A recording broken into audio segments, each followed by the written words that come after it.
Hello, everybody. Jason here for the semi-weekly Tablas Creek Instagram live broadcast. I am coming to you inside, which I don't like to do. I'd prefer to be outside almost in almost any weather, but this is that weather when I would not prefer to be outside. We have gotten another storm. Another atmospheric river storm is making its way through Paso Robles.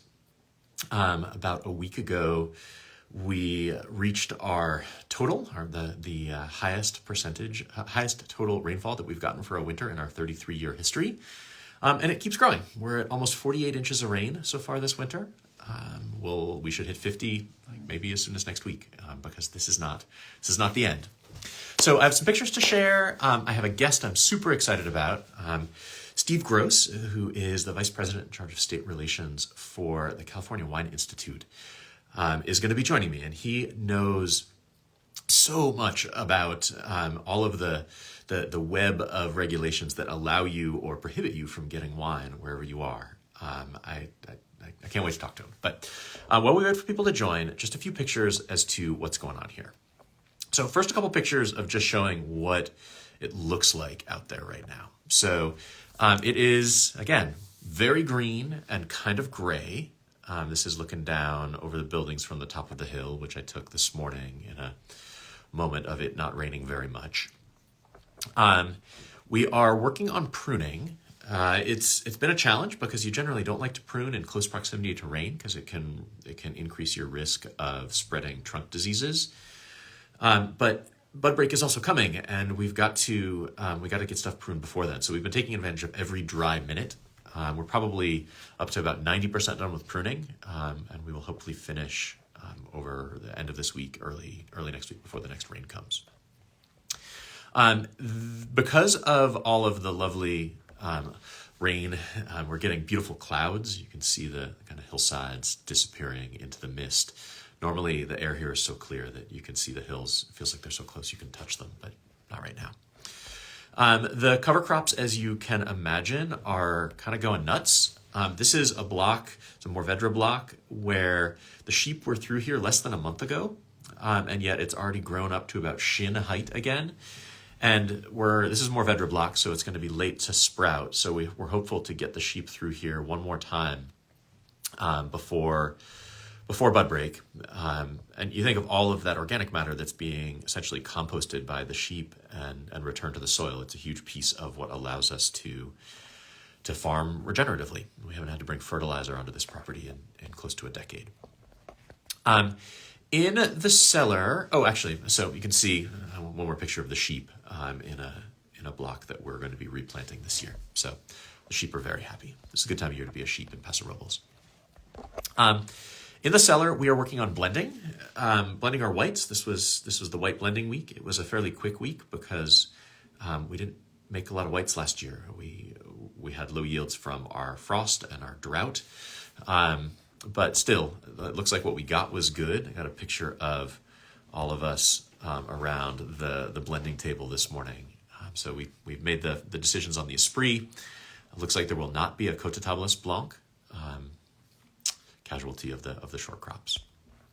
Okay, and then one last picture, which is also sort of a segue into this next conversation, is we were super honored to learn that we got one of the 4 green medals that's given out by the California Sustainable Wine Growing Alliance each year. And we specifically got their Environment Award for the work that we've been doing on regenerative organic and biodynamic and our education program. And all of that. So we'll be sharing this. We just found out this morning. We'll be sharing all of this in some detail, I'm sure, on our blog and various social media channels. So if this is something that you're interested in, you'll learn more. And of course, the green medal is overseen by the Wine Institute in one of its guises. So it will be a fun thing to talk to Steve about. So I'm going to stop sharing. I'm going to invite Steve to join me.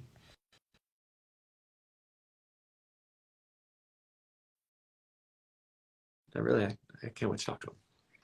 There we go. I see. There we go. Hey, Steve. Hey, good morning. Good morning. Afternoon, I guess it is now. Yeah, afternoon. Um, Excellent. Well, I gave a quick introduction into and some of why I'm so excited to talk to you for this, and Sure. give people a chance to get to know you a little bit. But the question I like to start asking, and usually I talk to a lot of writers in this, and the question that I usually start asking writers is, which came first, the writing or the wine? So I'm going to ask the same question of you. Which came first, the writing or the wine or the public policy?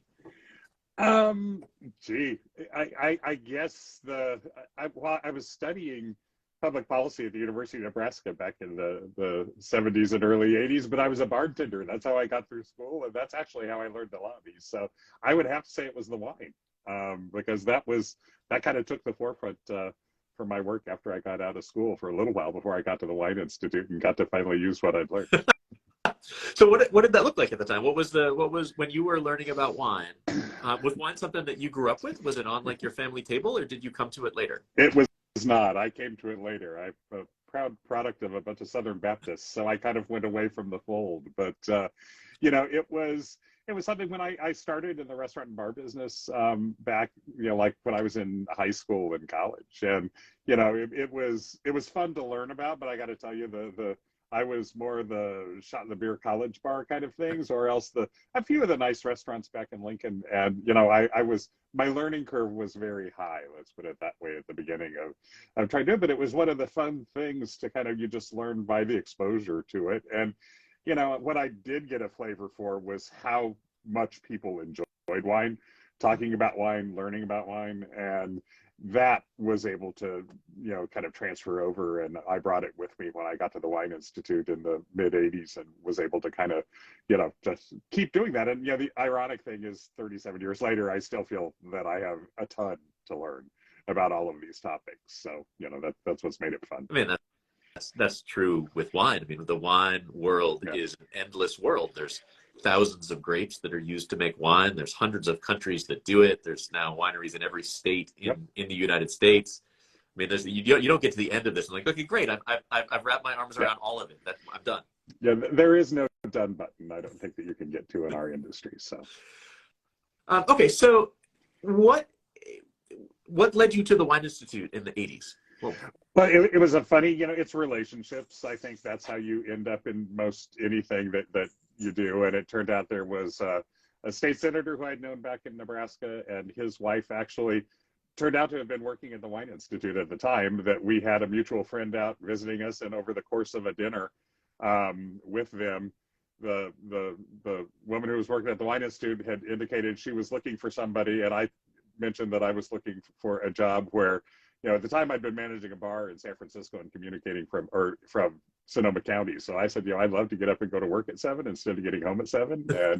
And this allowed me to do something that I had an interest in. The political side of stuff was, and I'd been doing a lot of volunteering on campaigns and things like that around after I'd moved to San Francisco. So it was a natural fit. And it's one of those things. I thought I was a crazy commuter, so I thought I'll do this for a year, and then maybe I'll get a job at a winery up in Sonoma or something. And it turned out that I stayed at the Wine Institute ever since I started in '86. So it's been a good gig. I can vouch for that. So when people ask you sort of to explain in kind of a thumbnail version what the Wine Institute does, what's your answer? Well, we're a trade association that represents the California wineries, and we're a public policy focused trade association. And there are different kinds that do different things, but our area of specialty is really working with the legislatures and stuff at the state and the federal level, and even at the international level. So we really do hone in and focus on that public policy side of things a little more. For example, in California, I think the regional associations, like down in Paso Robles or Napa, Sonoma, Sierra Foothills, whatever the regions, they market their regions. We really do the underlying public policy that benefits everybody, and it actually benefits everybody from whatever state you're from. But because we do work in all 50 states, we're unique in that manner. But our that's our charge. We do other things to support that, things like congratulations on your green medal, by the way, today, but the work that we do on things like sustainability and our communications program and even our international marketing program, which is a little separate, all of those things together come in to try and enhance that environment where people can sell wine. And we have to do that through working with the public policy folks at all their, wherever they are, regulators or legislators, whatever that might be. I think unless people have gotten tangled up in the regulations themselves, trying to order wine from a place that can't ship to them, or right. I think people maybe don't realize the tangled web of laws and regulations that regulate our ability as a winery to get wine to the people who want it. Is this something that has changed? Like, how much has this changed since when you started in 1980? Well, Whatever, in the I 80s.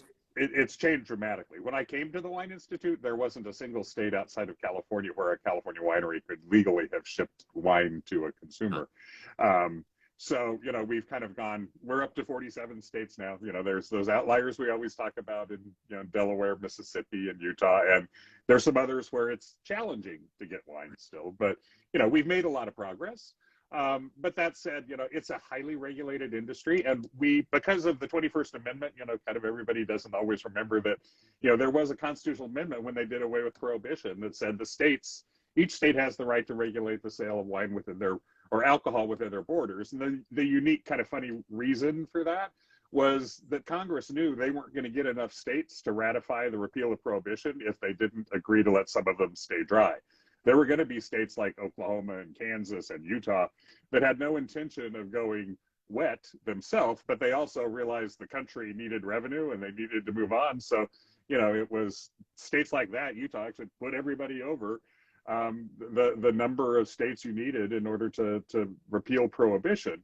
But they had to give them that allowance to regulate themselves. And that's why we have such different distribution systems in each of the 50 states now. We work hard to try and align things like DTC, to the direct to consumer, to make it as workable as possible. But we're doing that in a framework which at any given time, each state says, no, we have the absolute right to tell you no. So you have to work on that. And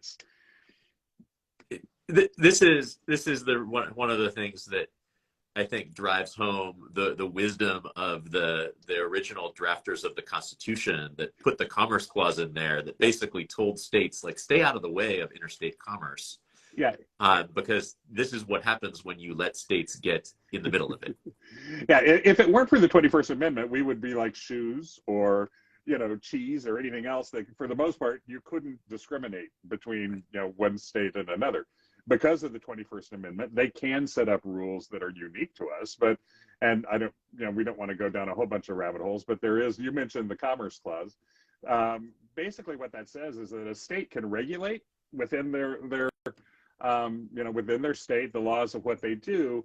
But if you expand that just a little bit further, there's also what they call the Dormant Commerce Clause, which says in order to do that, you can't discriminate in favor of your in-state industry. So I think what that found out was that if they wanted to let their in-state wineries, for example, sell wine and ship it, but they tried to exclude the out-of-state people, which is what was happening in lots of states back in the 80s and 90s, and even after that a little while. That's what they said you couldn't do. Right. So you have to treat everybody equally shabbily is kind of how we looked at it. So if there was a state like Utah that wanted to say, look, our in-state wineries can't ship to our consumers, then yeah, constitutionally an out-of-state winery could be blocked. But at that time back in the day, it was a state like New York, which was one of the cases we took to the Supreme Court. New York was allowing their in-state wineries to ship, but they were prohibiting anybody from out of state to ship in. And that's where, we were able to say, hey, there's more to the Constitution than the 21st Amendment. And, kind of go to court and make those arguments that, look, if they're going to allow the in-state folks to do it, then they need to allow the out-of-state folks to do it as well. And that was the Granholm decision in 2004 that kind of gave us the underpinnings to create this kind of patchwork of laws that we have in every state. And it's a great job security thing for compliance people and shipping companies and stuff like that to be able to keep having to figure it out every time about who can I ship, how much can I ship to them, when can I ship it. But, nonetheless, it's at least opened up an opportunity that's turned into I think what they say last at the ship compliance study with Wines and Vines this year, it's $4.1 billion industry. So, of the winery to consumer shipping. So it's certainly something that it's nice to look back on and see it's something worthwhile that's happened. Oh, for sure. I mean, we would be a very different business if that had not happened. I mean, I remember in the lead up, there were like 13 or so reciprocal states that like we could ship to them because we had worked out bilateral agreements that those states could also ship to our consumers. Yeah, it was kind of funny back in the 80s when we started doing this. That was the time of the the NAFTA, the free trade agreement and stuff like that were going north, across into Canada and Mexico and things. It was like the concept was, well, gee, if you could sign a treaty between countries that we'll let you ship to us if you can ship, we'll let you ship to us if we can ship to you. We thought, well, that's something we should try between the states, and so we started doing that. Putting together what you called the reciprocal shipping bills. And we'd gotten to 13 of those. And then we had 13 that had kind of had a permit or a license system by the time we got to the Supreme Court. So we were like halfway there. We were at the 26 number. But even with those, I mean, the Supreme Court basically said, yeah, that was a cute idea on the reciprocity thing, but that's really not constitutional either, because you're still discriminating against all the other folks. So we had to go back and change all those and kind of go to this permit model with restrictions that everyone has come to love to hate, but nonetheless, it has created some business. So. Sure. And hopefully some happy consumers. That was kind of the goal all along. Yeah, absolutely. I mean, in theory, like somebody who wants to buy a product, like we should be trying to make it possible within reason for them to buy that product when they want it from the people they want to buy it from. I mean, that's what was it like? What was it like bringing a case to the Supreme Court? Like, what was that experience like? It was astonishing, kind of. I mean, to get into the ins and outs of how everything works, and it's it was a very interesting time because at that time the court was a more liberal court. But it was 5-4, kind of tending towards the liberal side, I think is how people would have picked it back then. And then you had, so you had to have a team that had people on both sides. So we had Kathleen Sullivan, who did the lion's share of the arguments on our behalf, was kind of one of the lions of the left. She was this great litigator with who was able to get up and speak to the kind of the liberal justices. But at that same table, we had Ken Starr, who was, one of the staunch conservatives that was able to make sure, as we did our arguments and went through all of our moot courts and everything like that, to make sure that we were speaking the language of both sides. And ironically, it wasn't conservative or liberal that had anything to do with it. The irony of the whole thing, it was the 5 younger justices agreed with us. The 4 older ones were the ones that supported the prohibition. And we kind of laughed, if you could remember prohibition, then you voted against us at the Supreme Court level. But it was a unique lineup of judges that never again or before that had lined up the same way amongst those 9 when they did the Granholm decision. And of course, shortly after that, people moved off the court or passed away and stuff. And so you could never replicate that result. But it was a fun challenge, but we knew the stakes were terribly high. Had we lost that court case, it would be a very different situation right now, because we wouldn't have been able to use that. I mean, I think there certainly would still be states where you could ship, because we already had states even before we won the Granholm decision. But the ability to go into the hard states and be able to say, look, you have to make this choice because what you're doing is unconstitutional, really gave us the momentum to be able to get to where we are today. Absolutely.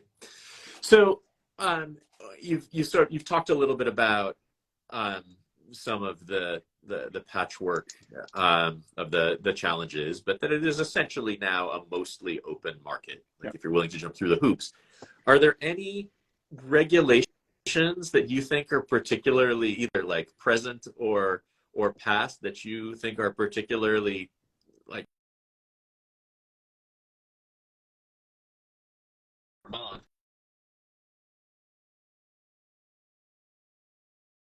we're all going forward?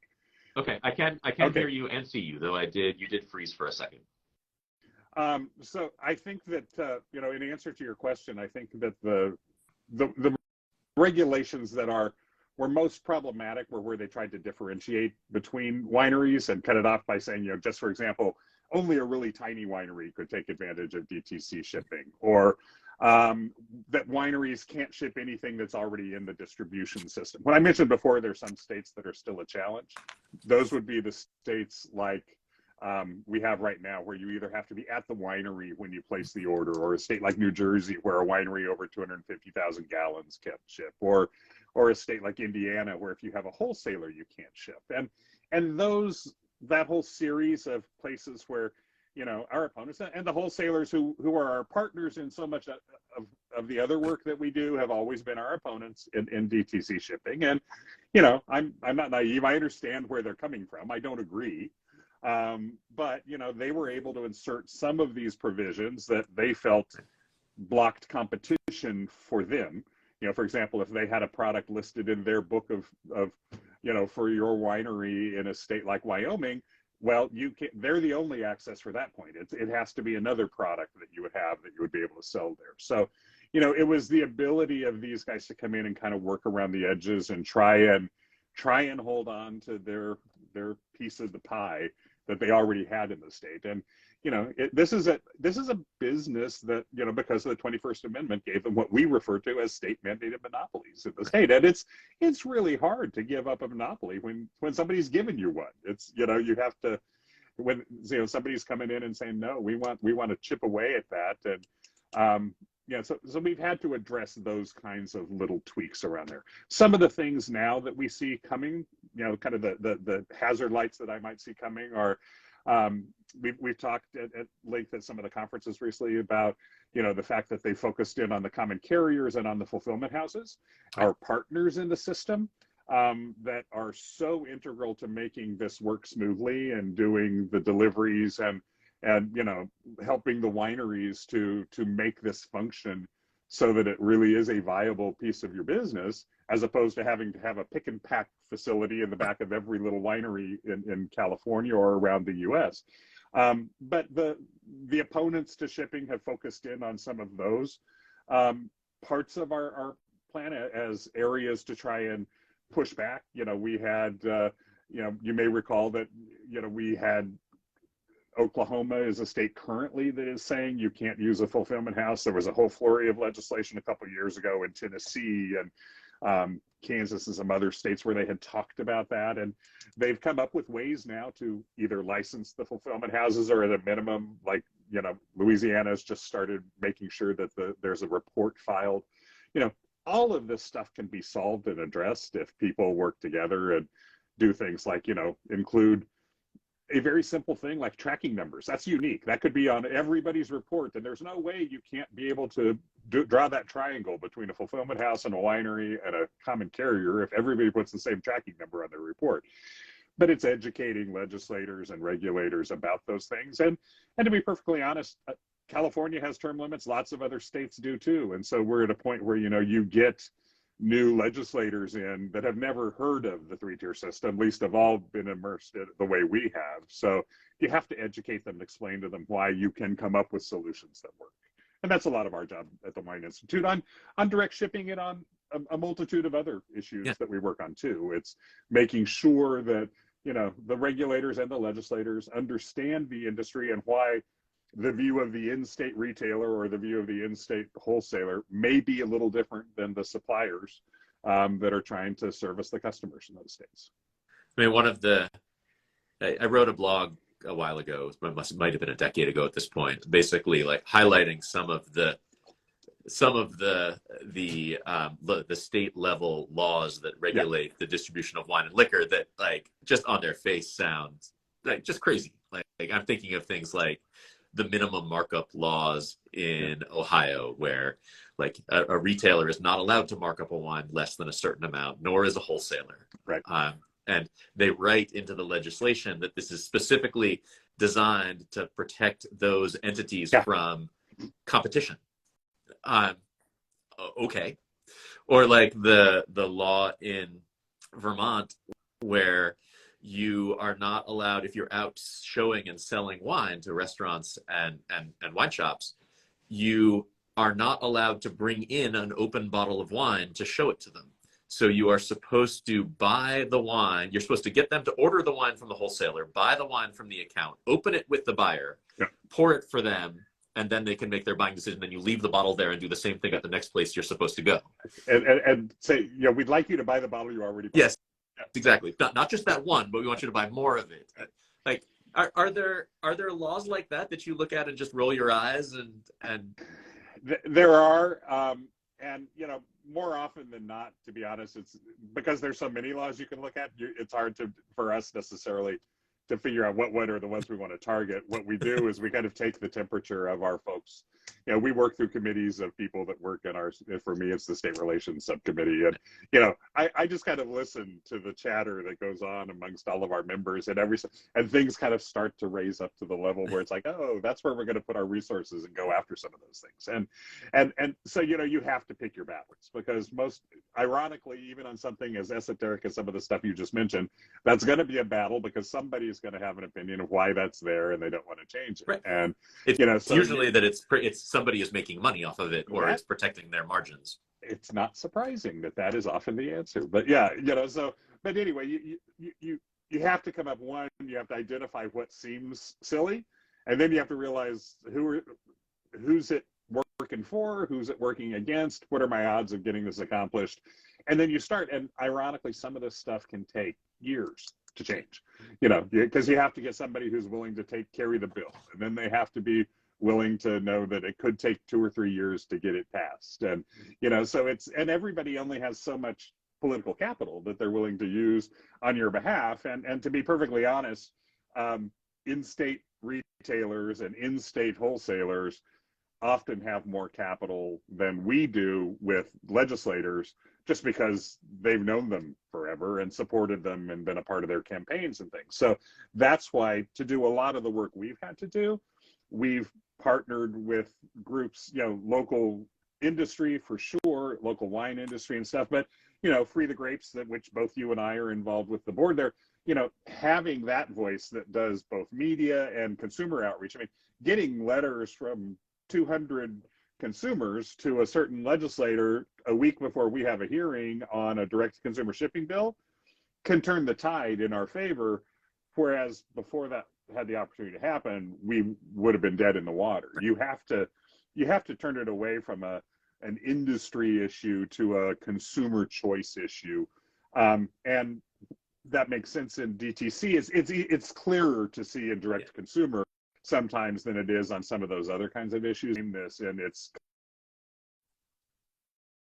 cutting down on consumer choice. It's raising their prices artificially. I mean, we have to come up with cogent arguments that can say, look, you're harming your constituent if you don't do this. Because very few of them are likely to say, gee, you California wineries, you look really neat. We're going to pass this just because we think you're kind of sexy. That's not the way it works. So, we have to do a little bit of groundwork. And to do that, our structure, I've got 6 people who work for me who each govern a region, but we have contract lobbyists in every state. Right now, we don't have one in North Dakota, so I don't want to overspeak. But in every other state in the U.S. right now, we have a contract lobbyist who's in there every day representing the California Wine Institute. And that has been such a huge part of our success, is deciding decades ago to invest in an infrastructure to put that together on behalf of our members. So it's a big, big part of what we do and why we have success. Yeah, for sure.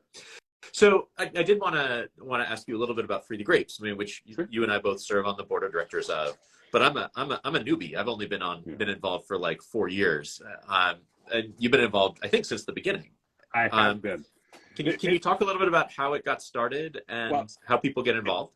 It got started when we had a bill down in the state of Florida in 1996, I think, was when it first came in. And, it was one of those bills. We had a state senator at the time, Kathleen Harrison, who was at that time carried our bill, and it would have allowed for direct consumer shipping. Florida was one of the states, this is back after Kentucky made shipping a bottle of wine a felony. There was a whole bunch of people down the Southeast that thought, oh, that'd be fun. We're going to do that too.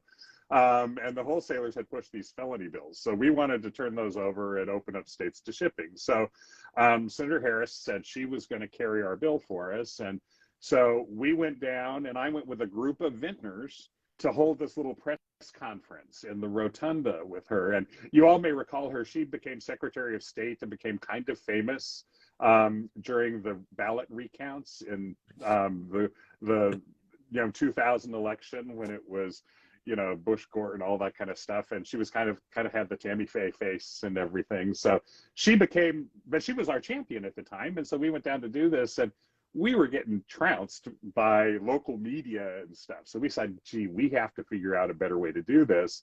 And we put out an RFP to put together a PR and consumer grassroots campaign. And that is what grew into Free the Grapes, because that was when it came clear to us that we needed more than just lobbying. We needed legislative support to come from the press corps. And it wasn't so much going for like the great big newspapers, but it was somebody who could strategically target like the Tallahassee paper, or would know to, where the capital is, or it would go to the local paper for the guy who chaired the committee that we really cared about. And that was what Free the Grapes became, was the vehicle that all of us worked together to create, that would ultimately come out and organize the consumer letter writing campaigns. That's what it was in the 90s. We certainly didn't have email campaigns back then, but the letter writing campaigns, we had binders in every winery that people who came in to buy, if you couldn't ship to your state, you'd sign a petition for your state. And we used to ship these, a box of petition pages in before we'd have a hearing and stuff. And it was all those little kinds of things that came along. But that's how and when we created Free the Grapes, was specifically to deal with that piece of legislation in Florida. But it was such a good idea, and it became so effective. Jeremy Benson, who came on and headed it up from Benson Marketing, was terrific in seeing the potential of how we could do that. And we then kind of just took it, nationwide, and started utilizing that as we called it the third leg of our stool, because Wine Institute and some others at the local level, the local winery associations, Wine America, others were looking at the lobbying side of it. You had the Coalition for Free Trade, which was involved in both the Granholm decision and some of the other legal challenges. And then you had Free the Grapes to kind of be that public voice. And that the combination of all of those things came together to make something that was tremendously successful in getting us to where we are today. And I think that's why, the beer and spirits folks would love to have the shipping privileges that we have. Looking back at it now, we did something, and we were poised and ready for COVID, because we had direct shipping as an option for so many wineries that couldn't get to their customers in other ways.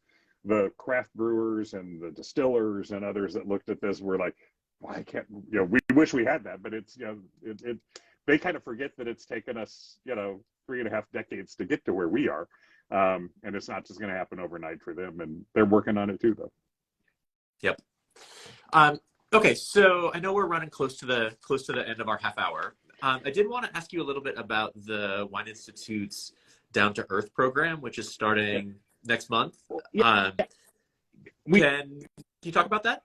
Well, this is it's tied directly to the green medal that they just announced that you guys got today. One of the things at Wine Institute, other people don't always think about how everything we work on interrelates.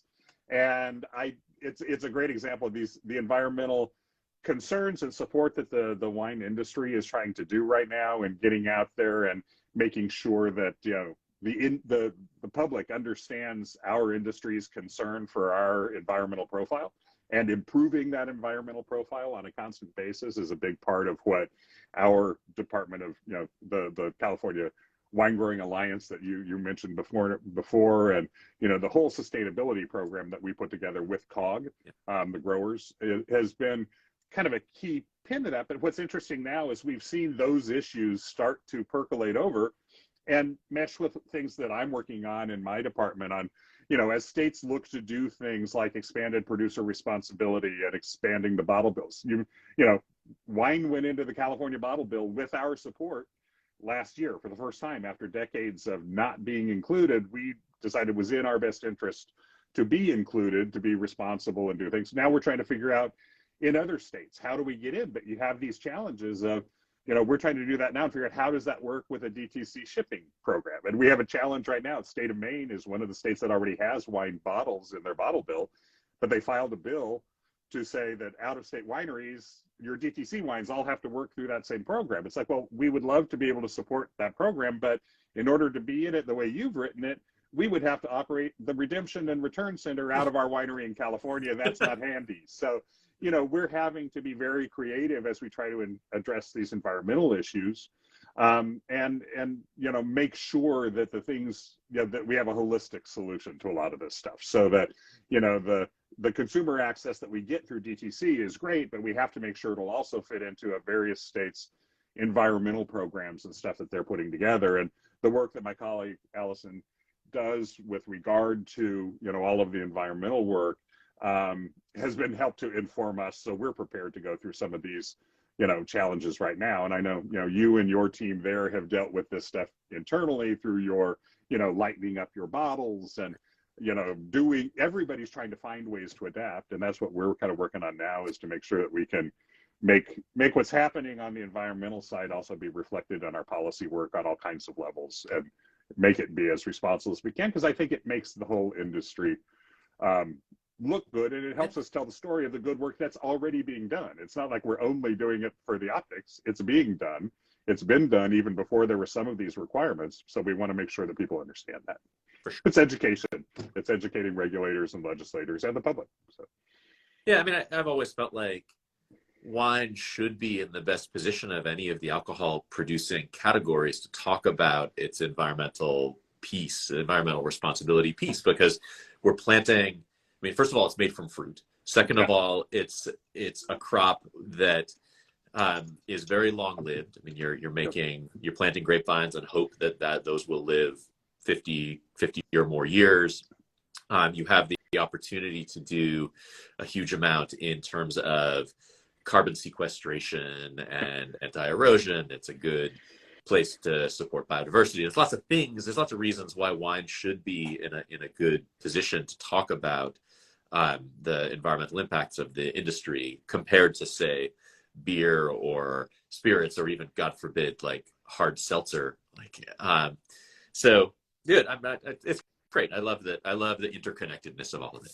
Yeah, and and it's evolving. I mean, part of why my job's been fun and why I've loved it and have done it this long is because every year I have something new to work on and something new to learn. And the whole thing on as you see these new challenges come up, like the expanded producer responsibility programs or something like that, it's a whole new world of learning that we've had to do. But it's kind of what's made it fun for me, is it keeps me on my toes, so that I have to keep learning something else. And there's always going to be something new we're going to have to address, I think. So. Love it. Okay, awesome.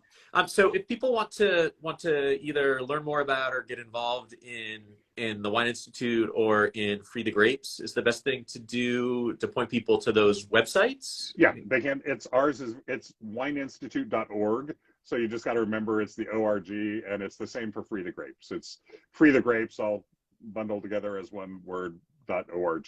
And so in both instances, it's a great way to find out how to help, and you can dive down and see what, questions or resources there might be that, and I'm anyone who wants to find me, it's pretty easy. It's sgross@wineinstitute.org, and I'm always happy to answer a question if somebody has one. Awesome. Excellent. Thank you so much, Steve. Thank you, everyone who joined and watched. We've had really pretty good audience the whole time, which is great. Well, I'm happy to do it. I appreciate being involved, and I appreciate the coaching. This was my first foray into Instagram Live here today, and you did a good job of walking me through it today, Jason. So thanks. Well, you're a natural. Thanks a lot. Excellent. So thanks, everybody. I will see you all in 2 weeks. My guest in 2 weeks is going to be Karen McNamara, who founded a company called Conscious Container and is trying to tackle the challenge of bottle washing and reuse. which I think is a really interesting approach, and I can't wait to talk to her. So join us in 2 weeks. Meanwhile, thank you, Steve, and thanks everybody for watching. It was a pleasure.